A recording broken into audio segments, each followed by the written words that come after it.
اکثر کہانیاں وقت کے ساتھ دھندلی پڑ جاتی ہیں، لیکن کچھ کہانیاں ایسی ہوتی ہیں جن کی بنیاد ہی خوف پر رکھی جاتی ہے اور وہ ہمیشہ زندہ رہتی ہیں۔ تو آئیے آج ایک ایسی ہی داستان میں غوطہ لگاتے ہیں جس کا آغاز کرناٹک کے ایک چھوٹے سے شہر کی گلیوں سے ہوا۔ ذرا سوچئے، کسی رات دروازے پر دستک ہو لیکن باہر کوئی انسان نہ ہو، بلکہ کوئی ایسی طاقت ہو جو بس لینے آئی ہو۔ بس یہی وہ خوف تھا جس نے ایک پورے کے پورے شہر کو اپنی لپیٹ میں لے لیا تھا۔ تو یہ واقعہ ہے 1984 کا۔ جگہ کرناٹک کا ایک چھوٹا سا، دیکھنے میں بالکل پرسکون سا شہر، لیکن اس ظاہری سکون کے نیچے ایک بہت ہی عجیب اور خوفناک سلسلہ شروع ہو رہا تھا۔ تو ہوا یوں کہ وینکٹ نام کا ایک رپورٹر جب اس شہر میں داخل ہوا تو اس نے ایک عجیب چیز نوٹس کی۔ شام کے 6 بجتے ہی جیسے شہر میں زندگی رک جاتی تھی، دکانیں بند، گلیاں ایک دم سنسان، اور سب سے عجیب بات، ہر گھر کے دروازے پر ایک ہی پراسرار جملہ لکھا ہوا تھا۔ صاف ظاہر تھا کہ شہر میں کوئی انجانا خوف پھیلا ہوا ہے۔ کیوں؟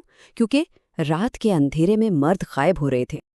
اب وینکٹ تھا تو رپورٹر، اس معاملے کی تہہ تک جانا اس کا کام تھا۔ تو وہ سیدھا پہنچا ایک مقامی پجاری کے پاس۔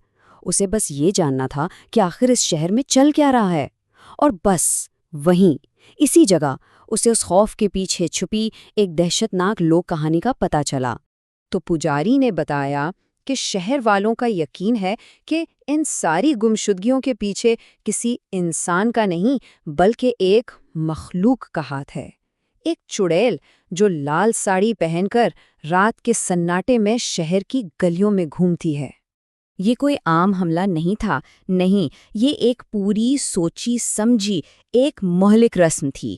ہوتا یہ تھا کہ سب سے پہلے رات کے اندھیرے میں دروازے پر دستک ہوتی، پھر اندر بیٹھے مرد کا نام ایک ایسی میٹھی جادوئی آواز میں پکارا جاتا کہ اس کو نظر انداز کرنا ناممکن ہو جاتا، اور بس جیسے ہی وہ دروازہ کھولتا وہ چڑیل اسے اپنے قابو میں کر لیتی، اور پھر وہ شخص ہمیشہ کے لیے غائب ہو جاتا۔ تو اس رات کی دہشت سے بچنے کے لیے شہر والوں کے پاس بس ایک ہی ہیلا تھا، ایک ہی بچاؤ تھا۔ انہوں نے اپنے گھروں کے باہر کنڑ زبان میں 2 لفظ لکھنے شروع کر دیے، نا لے با، جس کا مطلب بہت سیدھا سا ہے، کل آنا۔ لیکن اس میں ایک بہت ہی خوفناک پنچ تھا۔ یہ ہیلا اس چڑیل کو روکتا نہیں تھا، بس ایک دن کے لیے ٹال دیتا تھا۔ وہ آتی، دروازے پر لکھا ہوا جملہ پڑھتی اور اگلے دن آنے کے لیے چلی جاتی۔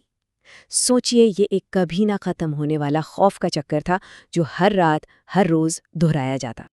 اب وینکٹ کو اگلے دن کے اخبار کے لیے ایک سنسنی خیز سٹوری تو مل چکی تھی، لیکن اسے اس بات کا ذرا بھی اندازہ نہیں تھا کہ وہ اب خود اس کہانی کا مرکزی کردار بننے والا ہے، کیونکہ اس کی تحقیقات نے ایک ایسا خوفناک موڑ لیا جب وہ رات کے اندھیرے میں بالکل اکیلا رہ گیا۔ اس رات جیسے سب کچھ وینکٹ کے خلاف جا رہا تھا۔ پہلے تو اندھیرا ہوتے ہی ایک سنسان سڑک پر اس کا اسکوٹر خراب ہو گیا۔ پھر جب وہ شہر کی انہی ویران گلیوں میں پیدل چل رہا تھا، اسے محسوس ہوا جیسے کوئی اس کے آس پاس ہے، اور پھر آخر کار اسے وہی آواز سنائی دی جس کا ذکر پجاری نے کیا تھا۔ وہی میٹھی جادوئی آواز اندھیرے میں اس کا نام پکار رہی تھی، وینکٹ۔ بس اس ایک لمحے میں وہ لوک کہانی اس کے لیے ایک دہشتناک حقیقت بن چکی تھی۔ وہ اسکوٹر سب وہیں چھوڑ کر بس اپنی جان بچانے کے لیے بھاگا۔ قریب ہی اسے ایک چھوٹا سا ویران مکان نظر آیا۔ وہ فوراً اندر گھسا اور جلدی سے دروازے کی کنڈی چڑھا دی۔ لیکن وہ محفوظ نہیں تھا، بالکل نہیں۔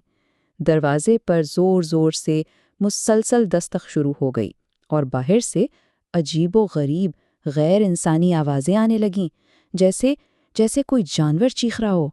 اندر وینکٹ بیچارہ خوف سے بالکل ساکت ہو چکا تھا۔ ایک بہت لمبے، اذیتناک انتظار کے بعد آخر کار سب کچھ خاموش ہو گیا۔ جب وینکٹ نے تھوڑی ہمت جٹا کر دروازہ کھولا تو باہر کوئی نہیں تھا، کچھ بھی نہیں، ایک مکمل دہشتناک سناٹا۔ تو وینکٹ اس رات جیسے تیسے بچ تو گیا، لیکن سوال یہ ہے کہ اس پورے خوفناک واقعے کا انجام کیا ہوا؟ اس نے اس شہر اور وہاں کے لوگوں پر ایک بہت گہرا نشان چھوڑ دیا۔ اگلی صبح جب شہر والے باہر نکلے تو انہیں وینکٹ اسی گھر میں بے ہوش ملا، اور جب اسے ہوش آیا تو اسے ٹھیک سے کچھ بھی یاد نہیں تھا کہ اصل میں ہوا کیا تھا۔ خیر، شہر والوں نے اپنا ایک نظریہ بنا لیا۔ ان کا ماننا تھا کہ چونکہ وینکٹ باہر کا آدمی تھا، شہر کا نہیں تھا، شاید اسی لیے اس چڑیل نے اس کی جان بخش دی۔ عجیب بات یہ ہے کہ وینکٹ کے اس واقعے کے کچھ ہی مہینوں بعد مردوں کے غائب ہونے کا سلسلہ اچانک بند ہو گیا۔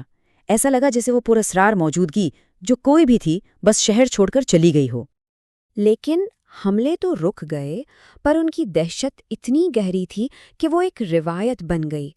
اور یہ سن کر حیرانی ہوتی ہے کہ آج بھی، اتنے سالوں بعد بھی، اس شہر کے لوگ احتیاطاً اپنے گھروں کے باہر نالے با ضرور لکھتے ہیں۔